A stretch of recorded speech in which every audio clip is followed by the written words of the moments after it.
नमस्कार साथियों, आपके अपने कांवत क्लासेस 20 चैनल पर हार्दिक स्वागत है। साथियों, आज हम लोक देवताओं से संबंधित दूसरी क्लास लेकर आए हैं। इससे पहले हमने इसका फर्स्ट भाग है वो डाल दिया है, जिसमें हमने 10 प्रश्नों को व्याख्यात्मक एनालिसिस करवाया था। तो अब जो नेक्स्ट प्रश्न है उस पर चलते हैं और इनको भी जो बचे हुए प्रश्न हैं सभी को हम व्याख्यात्मक एनालिसिस करवाएंगे। अगला जो प्रश्न है वो है रामदेव जी का जन्म स्थान है। तो साथियों, इसका जो सही आंसर हो हमको बताना है। ऐसे प्रश्न रीट भर्ती परीक्षा, 4th क्लास जैसी भर्ती परीक्षा और राजस्थान पुलिस, पटवार, जितनी भी भर्ती परीक्षाएं राजस्थान से संबंधित उन सभी के लिए काफ़ी महत्वपूर्ण क्लास होने वाली है। तो जो साथी पहली बार जुड़ा है चैनल को ज्वाइन कर ले और अगर क्लास आपको अच्छी लगे तो क्लास को लाइक ज़रूर कर देना। तो और पहला ऑप्शन इसमें दिया गया है उड़ुकसमेर, रामदेवरा, कोल्लू या फिर भूंडेल। तो साथियों, इस प्रश्न का जो करेक्ट आंसर है वो होगा उड़ुकसमेर, बाड़मेर में। कहाँ पड़ता है साथियों? बाड़मेर में। तो रामदेव जी का जो जन्म स्थान है वो उड़ुकसमेर, बाड़मेर में है। रामदेव जी मैं पिछली जो क्लास थी उसमें बता चुका हूँ, ये तोमर वंश से संबंधित थे और भैरव राक्षस का वध इसने किया था रामदेव जी ने। साथियों, रामदेवरा जो क्षेत्र है वो किसके लिए प्रसिद्ध है? रामदेवरा की अगर हम बात करें तो रामदेवरा में साथियों इसका जो मंदिर है वो रामदेवरा, ठीक है, रूणीचा जैसलमेर में है। और जैसलमेर जिला मुख्यालय जो है जैसलमेर का, साथियों जो जैसलमेर का जिला मुख्यालय है, ठीक है, जिला मुख्यालय की अगर बात करें तो उसके पूर्व में, मुख्यालय के पूर्व में क्या है, ये मंदिर है रामदेवरा। जो जैसलमेर में मंदिर है वो जैसलमेर जिला मुख्यालय के पूर्व में स्थित है। एक बार राजस्थान पुलिस में पूछा गया था कि जैसलमेर जिला मुख्यालय के किस दिशा की ओर है रामदेवरा मंदिर, तो वो है पूर्व की ओर, ठीक है। और छोटा रामदेवरा अगर पूछा जाए तो वो राजस्थान से बाहर गुजरात में बना हुआ है। इसके अलावा साथियों, रामदेव जी ऐसे लोक देवता थे, इन्होंने जीवित समाधि ली थी। कैसे ली थी? जीवित समाधि ली थी, ठीक है। ये प्रश्न भी कई बार पूछा गया है कि जीवित समाधि लेने वाले लोक देवता कौन से थे, तो वो थे रामदेव जी। साथियों, कोल्लू फलोदी जोधपुर किसके लिए प्रसिद्ध है? यहाँ पर पाबू जी का जन्म स्थान है। पाबू जी का क्या हुआ था? जन्म हुआ था साथियों, तो ये भी आपको याद रखना है।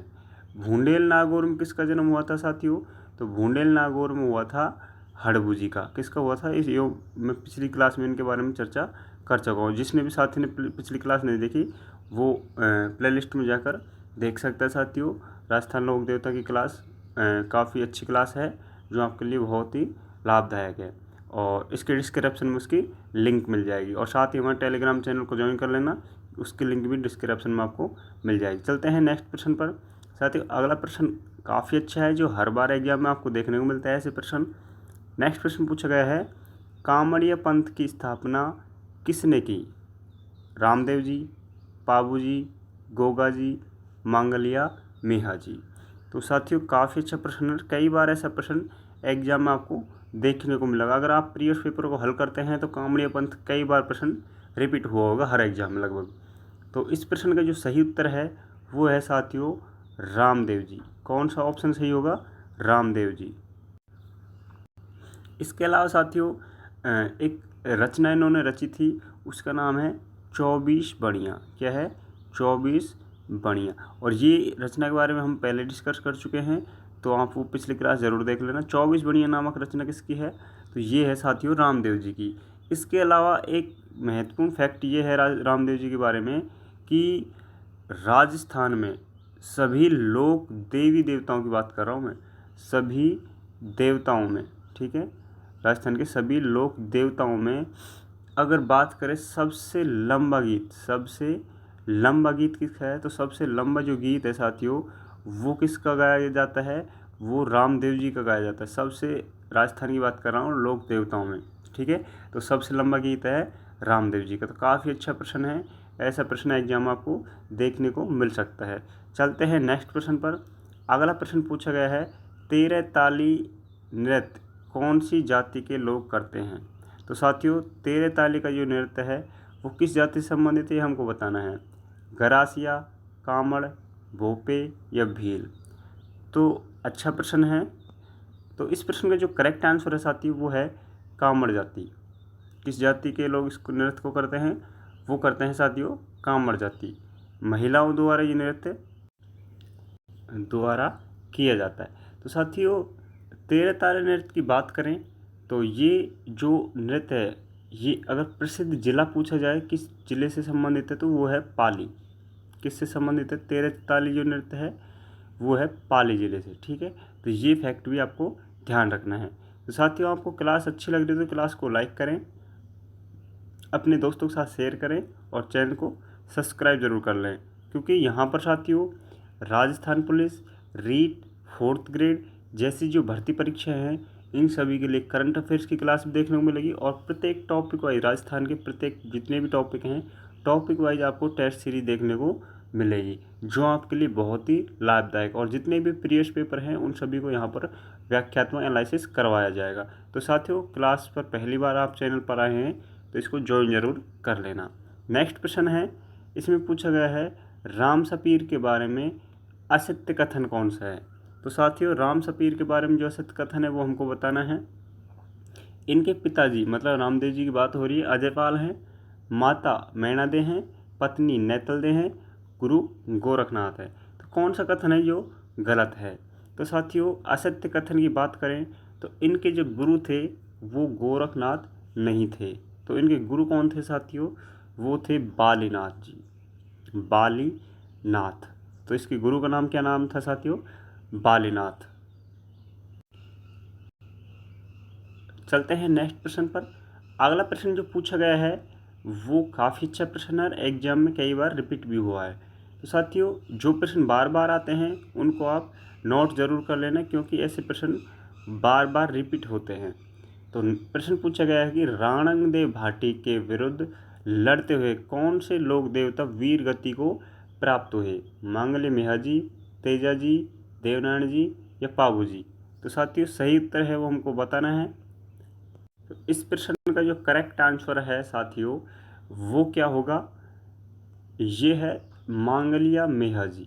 साथियों मांगल्य मेहाजी जैसलमेर की फौज की तरफ से लड़ रहे थे और राणंगदेव भाटी के विरुद्ध लड़ते हुए क्या हुआ थे? वीर गति को ये प्राप्त हुए थे। साथियों ये किस पंथ से संबंधित है मांगल्य मेहाजी? तो ये है कामड़िया पंथ। किससे संबंधित है?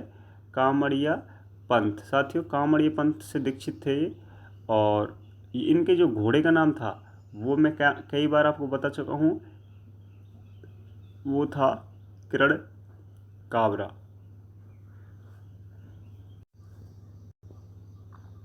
इनका जो मुख्य मंदिर था मांगल्य मेहाजी का जो मुख्य मंदिर था साथियों वो बापणी जोधपुर में था। कहाँ पर था? बापणी जोधपुर में।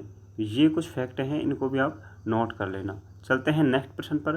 साथियों अगले प्रश्न जाने से पहले मैं बता दूं पाबू जी से संबंधित एक प्रश्न बार बार पूछा जाता है, जो अभी BSTC एग्जाम हुई थी उसमें भी पूछा गया था 2025 वाले में, कि पाबू जी जो है इसकी जो वीर गति को प्राप्त कैसे हुए थे वो हमको बताना था। तो देवल चारणी, ठीक है, देवल चारणी की गायों को छुड़वाने के लिए, देवल चारणी की गायों को छुड़वाने के लिए अपने बहनोई जीजराव खींची, ठीक है, इसका बहनोई था जीजराव खींची। इससे साथियों लड़ते हुए वीर गति को प्राप्त हुए, क्योंकि इन्होंने गाय को छुड़वाने के लिए अपने क्या कर दिए? प्राण त्याग दिए देवल चारणी की गायों को छुड़वाते हुए। तो ये फैक्ट भी आपको नोट करना है। चलते हैं नेक्स्ट प्रश्न पर। अगला प्रश्न पूछा गया साथियों तेजा जी का जन्म स्थान है। तो साथियों तेजा जी का जो जन्म स्थान है वो हमको बताना है। तेजा जी का जन्म स्थान कहाँ पर है? तो तेजा जी का जो जन्म स्थान है वो है बापनी में, खड़नाल में, परवसर में या सुरसुरा में।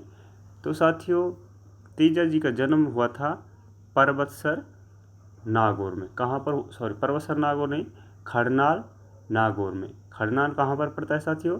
नागौर में। तो ये भी आपको पता होना चाहिए क्षेत्र विशेष किस जिले में पड़ते हैं। तो खड़नाल नागौर में जो जन्म हुआ था वो हुआ था तेजा जी का। अब तेजा जी का जो मेला भरता है साथियों, मेला ये कहाँ भरता है? परबतसर नागौर में। तो ये फैक्ट आपको ध्यान रखने हैं। तेजा जी का मेला परबतसर नागौर में भरता है और साथियों इसका जन्म हुआ था खड़नाल नागौर में। और सुरसुरा की बात करें साथियों तो सुरसुरा में इसका तेजा धाम बना हुआ है। तेजा धाम अगर कोई पूछे कि कहाँ पर बना हुआ है तो सुरसुरा, और सुरसुरा क्षेत्र राजस्थान के किस जिले में पड़ता है साथियों? ये पड़ता है राजस्थान के अजमेर ज़िले में। तो ये भी आपको पता होना चाहिए। और बापड़ी जोधपुर में, मैंने अभी जस्ट पहले बताया था, इससे पहले वाले प्रश्न में, मांगले मैया जी का मुख्य मंदिर है बापड़ी जोधपुर में। तो साथियों कुछ ये अच्छे फैक्ट हैं, ये आपको पता होना चाहिए और काफ़ी अच्छे प्रश्न यहाँ से बनते हैं। चलते हैं नेक्स्ट प्रश्न पर। अगला प्रश्न पूछा गया है, लाछा गुजरी की गायों को मेर की मीणाओं से छुड़वाते हुए वीर गति को प्राप्त कौन हुए थे? अभी हमने पाबू जी के बारे में बात की थी कि पाबू जी का जो वीर गति को प्राप्त हुए थे, इनकी हत्या हुई थी, वो कैसे हुई थी कि देवल चारणी की गायों को छुड़वाया था। देवल चारणी की गायों को अपने बहनों जीजराव खींची से छुड़वाई थी साथियों। लेकिन लाछा गुजरी की गायों को मेर की मीणाओं से किसने छुड़वाया? तो वो थे तेजा जी। साथियों तेजा जी मेर की मीणाओं से अपनी, मतलब लाछा गुजरी की गायों को छुड़वाने के लिए इन्होंने अपने प्राण न्यौछावर कर दिए। तो ये आपको फैक्ट पता होना चाहिए साथियों, कई बार एग्जाम में प्रश्न देखने को मिलता है। चलते हैं नेक्स्ट वीडियो में। काफ़ी अच्छा प्रश्न है साथियों, और क्लास आपको अच्छी लग रही है तो क्लास को लाइक कर दें और अपने दोस्तों के साथ शेयर कर दें। और जो साथी पहली बार जुड़ा था चैनल को ज्वाइन करना ना भूलें, क्योंकि यह चैनल आपके लिए काफ़ी महत्वपूर्ण होने वाला है। धौलिया वीर की बात करें साथियों, तो धौलिया वीर के नाम से किस लोक देवता को जाना जाता है? तेजा जी, ईलो जी, कल्ला जी या देवनारायण जी? अब धौलिया वीर की हम बात करें तो साथियों धौलिया वीर के नाम से जाना जाता है तेजा जी को। किसको जाना जाता है? तेजा जी को। तेजा जी को साथियों काला बाला देवता, कृषि कार्यों का उपारक देवता, धौलिया वीर, शिव का अवतार, ऐसे उपनामों से जाना जाता। तो ये आपको पता होना चाहिए। और इसके लिए प्रसिद्ध एक वाद्य यंत्र है साथियों। वाद्य यंत्र का नाम क्या है? जब तेजा जी के वाद्य यंत्र की बात करें तो ये है साथियों रावण हत्था। क्या है साथियों? रावण हत्था। तो ये भी आपको कई बार एग्जाम में देखने को मिल सकता है। इनकी घोड़ी का नाम क्या था साथियों? तो इनकी तेजा जी की घोड़ी का जो नाम था वो था लीलन। क्या था साथियों? लीलन, जो एग्जाम में कई बार पूछा गया। अगर आपने कभी पीरियड पेपर देखे हो तो उनमें ये प्रश्न बार बार रिपीट होता है। साथियों इनके जो पुजारी होता है उसको क्या कहते हैं? अगर हम बात करें तेजा जी के पुजारी का, तो साथियों वो होता है घोड़ला। तेजा जी पुजारी जो कहलाता है वो क्या कहलाता है? घोड़ला। तो ये कुछ बिंदु तेजा जी से संबंधित थे। इसके अलावा साथियों तेजा जी से संबंधित कोई खास फैक्ट है नहीं। तो ये कुछ फैक्ट थे जो हमने बता दिया आपको। और एक अंतिम जो और मोस्ट इम्पॉर्टेंट लाइन है वो है साथियों कि कौन सा लोक देवता ऐसा है जिसकी मृत्यु के बाद में उसकी जो पत्नी थी वो सती हो गई थी? तो एकमात्र तेजा जी हैं साथियों। इनकी जब ये वीर गति को प्राप्त हो गए थे, इन्होंने मेर की मीणाओं से गाय छुड़वाते हुए अपने प्राण त्यागे थे। तो इनकी जो पत्नी थी पैमल, ठीक है, पैमल उनका नाम था, पैमल। और साथियों पैमल ने क्या किया था? अपने आप को सती कर लिया था। तो एकमात्र पत्नी है तेजा जी की जो इनकी मृत्यु के बाद में सती हुई थी। तो ऐसे फैक्ट एग्जाम में पूछे जा सकते हैं। चलते हैं नेक्स्ट वीडियो पर। और अगला जो प्रश्न है वो इसमें पूछा गया है, भाद्रपद शुक्ल अष्टमी को किस लोक देवता का मेला बढ़ता है? गोगा जी का, तेजा जी का, देवनारायण जी का, येलो जी का? तो साथियों भाद्रपद शुक्ल अष्टमी की अगर बात करें तो भाद्रपद शुक्ल अष्टमी को जो मेला भरता है वो मेला किसका भरता है? इसका जो करेक्ट आंसर है वो है देवनारायण जी। तीसरा ऑप्शन बिल्कुल सही आंसर होगा। देवनारायण जी का जो मेला भरता है भाद्रपद शुक्ल अष्टमी को भरता है। ठीक है, काफ़ी अच्छा प्रश्न था साथियों, इसको आपको याद रखना है। चलते हैं नेक्स्ट प्रश्न पर। अगला प्रश्न पूछा गया है, राजस्थान की सबसे पुरानी फड़ किस लोक देवता की है? देवनारायण जी की, गोगा जी की, रामदेव जी की, कल्ला जी की? तो साथियों अगर हम बात करें राजस्थान की सबसे पुरानी फड़ तो वो किसकी है? वो है साथियों देवनारायण जी की। सबसे पुरानी फड़ की बात कर रहा हूँ मैं, तो वो किसकी है? देवनारायण जी। और सबसे लोकप्रिय फड़ पूछी जाए तो लोकप्रिय फड़ है साथियों पाबू जी की। ठीक है, अगर पूछा जाए कि लोकप्रिय फड़ किसकी है लोकप्रिय, तो वो है पाबू जी की। और ये प्रश्न कई बार पूछा गया है एग्जाम में कि राजस्थान की सबसे लोकप्रिय फड़ किसकी है, तो पाबू जी की। और सबसे प्राचीन, सबसे छोटी ठीक है, सबसे छोटी और सबसे बड़ी, ये फड़ किसकी हैं साथियों, ये देवनारायण जी के हैं। तो ये प्रश्न भी आपको पता होना चाहिए, ऐसे प्रश्न एग्जाम में पूछे जाते हैं। चलते हैं नेक्स्ट प्रश्न पर।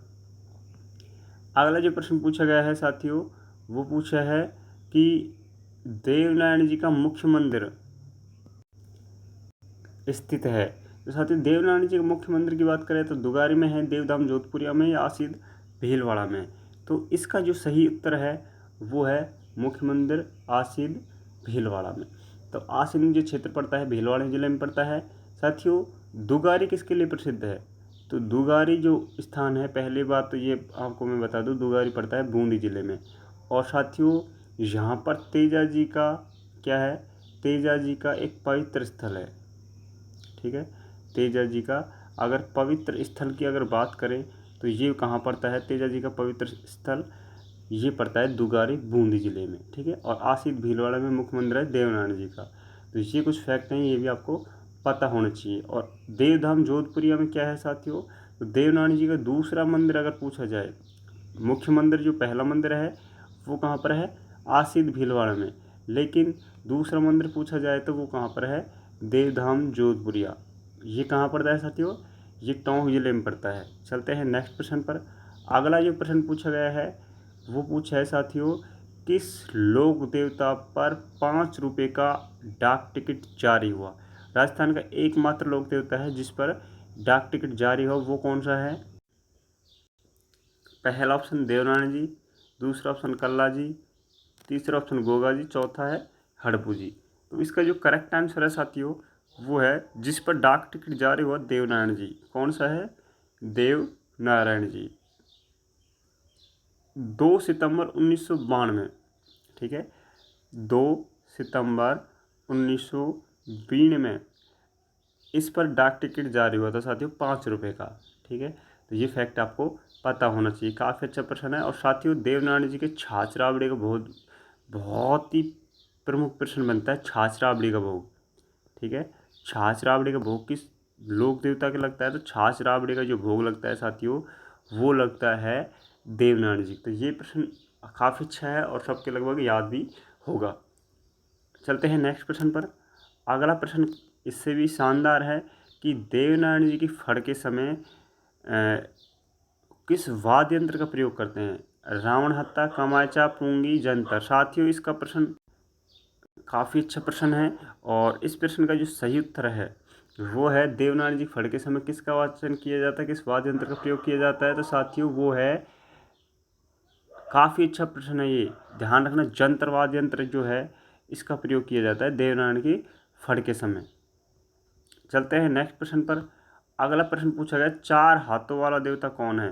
तो 4 हाथों वाला देवता कौन है साथियों, वो है साथियों कल्ला जी। कौन है, पहला ऑप्शन बिल्कुल करेक्ट आंसर होगा। चलते हैं नेक्स्ट प्रश्न पर। साथियों अगला प्रश्न पूछा गया है, हिरण्यकश्यप की बहन होलिका के होने वाले पति कौन थे। तो होलिका के जो होने वाले पति थे साथियों वो कौन थे, ईलो जी। दूसरा ऑप्शन जो है इसका बिल्कुल करेक्ट आंसर होगा, ईलो जी, जो होलिका के होने वाले पति थे। चलते हैं नेक्स्ट प्रश्न पर। अगला प्रश्न पूछा गया, जांगल प्रदेश का सबसे बड़ा मेला कहाँ भरता है। तो साथियों जांगल प्रदेश की अगर बात करें तो इसका सबसे बड़ा मेला भरता है कोलायत, और कोलायत कहाँ पड़ता है, बीकानेर में। साथियों साहेवा क्षेत्र पड़ता है चूरू में, और यहाँ पर जो भरता है सिक्कों का सबसे बड़ा मेला, सिख होते हैं, सिखों का सबसे बड़ा मेला, सिखों का सबसे बड़ा मेला कहाँ भरता है अगर आपसे कोई पूछे तो वो भरता है साथियों साहेबा चूरू में। ठीक है, काफ़ी अच्छा प्रश्न है साथियों। सर्वाधिक मेले कहाँ भरते हैं, तो डूंगरपुर में। राजस्थान में अगर बात करें तो सर्वाधिक मेले कहाँ भरते हैं, सर्वाधिक मेले तो वो भरते हैं साथियों डूंगरपुर ज़िले में। तो ये भी आपको पता होना चाहिए। इसके अलावा साथियों बात करें हम नागौर की, तो सर्वाधिक पशु मेले यहाँ पर भरते हैं, पशु मेले। तो साथियों पशु मेले के लिए कौन सा जिला है, नागौर जिला है, और सर्वाधिक मेलों के लिए कौन सा है, डूंगरपुर जिला है। तो ये फैक्ट भी आपको पता होना चाहिए। चलते हैं नेक्स्ट प्रश्न पर। अगला जो प्रश्न पूछा गया है वो है राजस्थान का सबसे प्राचीन मेला। तो साथियों सबसे प्राचीन जो मेला है वो है पुष्कर, और सबसे प्राचीन पशु मेले की अगर बात करें तो सबसे प्राचीन पशु मेला है साथियों वो है तिलवाड़ा बाड़मेर। तो जैसा प्रश्न आए वैसा हमको आंसर देना है। चलते हैं नेक्स्ट प्रश्न पर। अगला प्रश्न पूछा गया है रैण शाखा के प्रवर्तक कौन थे। तो साथियों रैण जो शाखा है उसका प्रवर्तक हमको बताना है। और रैण शाखा के जो प्रवर्तक थे साथियों वो थे दरियाव जी। कौन थे? दरियाव जी थे साथियों। और रैण शाखा की स्थापना कहाँ पर की थी इन्होंने? तो रैण क्षेत्र में की थी। और रैण क्षेत्र कहाँ पर पड़ता है साथियों? ये रैण क्षेत्र पड़ता है राजस्थान के नागौर जिले में। ठीक है, दरियाव जी ने इसकी स्थापना की थी। तो काफ़ी बार ऐसा प्रश्न पूछा गया है। और रैण शाखा से संबंधित आपको सारे फैक्ट पता होना चाहिए। इसकी प्रवर्तक या संस्थापक दरियाव जी हैं। और रैण शाखा की स्थापना हुई थी रैण नागौर क्षेत्र में। तो ऐसे प्रश्न एग्जाम में देखने को मिलते हैं। साथियों आपको संत पीपा जी के बारे में भी पता होना चाहिए। संत पीपा जी कौन थे? तो ये इनका जन्म गागरोन में हुआ था साथियों। संत पीपा जी की बात करें कहाँ पर हुआ था? गागरोन। और गागरोन कहाँ पड़ता है साथियों? ये आपको पता होना चाहिए। गागरोन पड़ता है साथियों राजस्थान के झालावाड़ जिले में। कहाँ पड़ता है? झालावाड़ जिले में। साथियों संत पीपा जी जो हैं इनका जो मंदिर है वो समदड़ी बाड़मेर में है। इनकी दरगाह गागरोन झालावाड़ में। तो ये फैक्ट है इनसे संबंधित। तो आपको इनके बारे में पता होना चाहिए। और संत पीपा जी के जो गुरु था साथियों रामानंद जी थे। तो इनके बारे में आपको थोड़ा बहुत पता होना चाहिए। विट्ठलनाथ क्या है साथियों? विट्ठलनाथ जो है इन्होंने अष्टछाप मंडली कवि की स्थापना की थी। किसकी? अष्टछाप। अगर आपसे कभी फैक्ट पूछा जाए कि अष्टछाप की जो स्थापना है उसकी स्थापना किसने की थी? विट्ठल नाथ जी ने की थी। और विट्ठल नाथ जी का जो मंदिर है वो साथियों कांकरोली में। कहाँ पर है? कांकरोली। और कांकरोली राजस्थान के किस जिले में पड़ता है? ये कांकरोली राजस्थान के राजसमंद क्षेत्र में आता है। चलते हैं नेक्स्ट प्रश्न पर। साथियों अगला प्रश्न पूछा गया कि संत पीपा जी की दरगाह जो अभी जस्ट मैंने आपको बताया था जो संत पीपा जी हैं इनकी जो दरगाह है साथियों वो कहाँ पर है? गागरोन झालावाड़ में। तो संत पीपा जी की जो दरगाह है साथियों वो कहाँ पर है? गागरोन झालावाड़ में। काफ़ी अच्छा प्रश्न है। तो ऐसे फैक्ट आपको पता होना चाहिए। चलते हैं नेक्स्ट प्रश्न पर। और आज का हमारा ये अंतिम प्रश्न है साथियों। इस प्रश्न का जस्ट हमने आंसर बताया था। इस प्रश्न जो 30 प्रश्न है इसका कमेंट करके आंसर बताना है। और आपने 30 प्रश्नों में से कितने प्रश्न सही किए हैं वो भी आपको कमेंट बॉक्स में आंसर देना है। साथ ही क्लास आपको कैसी लगी ये भी कमेंट करके बताना। और क्लास अच्छी लगे तो चैनल को लाइक करें और साथ ही अपने दोस्तों को सब शेयर करें। पहली बार जो जुड़ा है तो चैनल को सब्सक्राइब जरूर कर लेना। धन्यवाद। मिलते हैं नेक्स्ट वीडियो में। और अगले हम इससे करंट अफेयर से संबंधित क्लास लेकर आएंगे जो रीट मेंस और 4th क्लास जैसी भर्ती के लिए काफ़ी महत्वपूर्ण होने वाली। चलते हैं, मिलते हैं नेक्स्ट वीडियो में।